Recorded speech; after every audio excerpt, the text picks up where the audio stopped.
অকল কাতি বিহু বুলিয়ে মই আজি ইয়াৰ ভাপত দিয়া পিঠা বনালোঁ। ভাপত দিয়া জহা চাউলৰ ইয়াত দুটা হৈ গ'ল। তাৰপিছতে এইখিনি মই আৰু হেৰি কৰি থৈছোঁ, ৰেডি কৰি থৈছোঁ। অলপ পাত এখন পাৰি ল'ব লাগে, নহ'লে লাগিবহে। এইখিনি অলপ গোটা গোটাকৈ চালনীত চালি গোটা কৰি থৈছোঁ গুটিকে।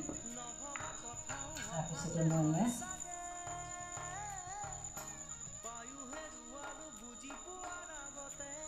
ঘি অলপ দি দিছোঁ। যিহেতু সময়ো নহ'ল, মই নাৰিকল দিয়া নহ'ল, তিলো দিয়া নহ'ল, ঘি অলপ দি দিছোঁ।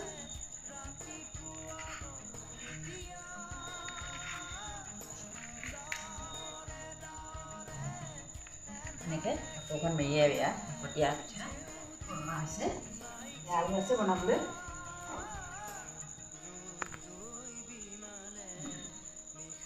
থুলমূল হিচাপে বনোৱা হৈছে।